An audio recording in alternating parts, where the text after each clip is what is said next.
Bonjour à tous, on se retrouve encore une fois dehors. Aujourd'hui, je vous retrouve pour faire le tour des écuries du Royaume-Uni. Et plus spécifiquement, on va parler des chevaux de trait. On va commencer avec l'Irish Cob. D'accord, ouais, moi je le dis à l'anglaise, le cob irlandais à la française si on veut.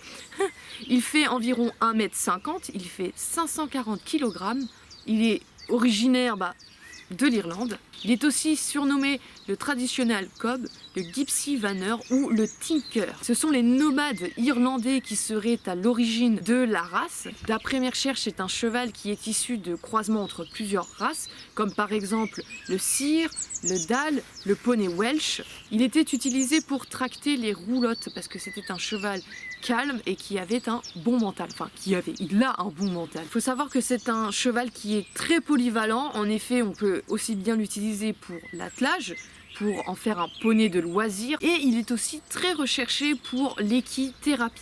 On passe tout de suite avec notre deuxième invité de la liste, qui est le Clydesdale. C'est un cheval qui fait environ 1,67 m et qui fait 1000 kg. Il est originaire de l'Écosse, du Lanarkshire, et il date environ, enfin son apparition date du milieu du XVIIIe siècle. Il est issu d'un croisement avec des chevaux du Lanarkshire et des chevaux flamands. C'est un cheval qui a été utilisé pendant la Première Guerre mondiale. Et une petite anecdote aussi, en 1911, un individu de cette race a été vendu 9500 livres. Donc le chiffre exact, je l'ai écrit, attention, 324 770 €.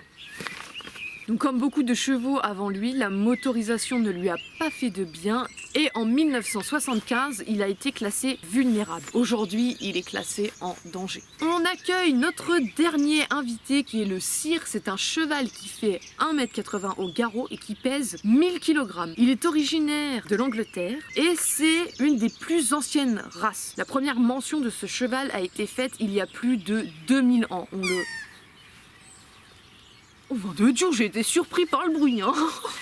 La première mention de ce cheval remonte il y a plus de 2000 ans. Par exemple, les Romains en parlent et ils l'appelaient même Equus Manus. Au Moyen-Âge, c'était un cheval de selle. Il était utilisé par les chevaliers puisqu'il était capable de supporter un homme avec son armure. Pour les petits croisements, c'est un cheval qui est issu de chevaux flamands et de chevaux hollandais. Donc il a été croisé afin de conserver d'obtenir la taille et la force. D'ailleurs, il est surnommé le Great Horse.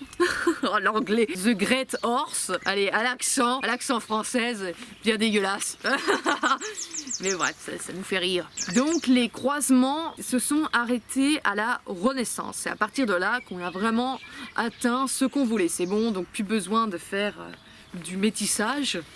Donc son studbook, pas studbox, j'allais recommencer à dire la connerie, a été ouvert en 1876. Encore une fois, l'arrivée de la motorisation n'a pas fait de bien à la race, mais heureusement en 1980, la race a regagné un élan de popularité avec les chevaux d'attelage d'apparat. D'ailleurs, petite anecdote, le cheval le plus grand du monde était un Seer. Il s'appelait Sapson, il faisait 2,19 m au garrot et il pesait environ 1520 kg.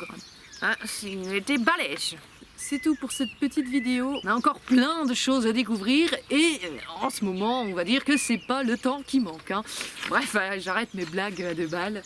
Et d'ici là, bon courage, portez-vous bien et à la prochaine.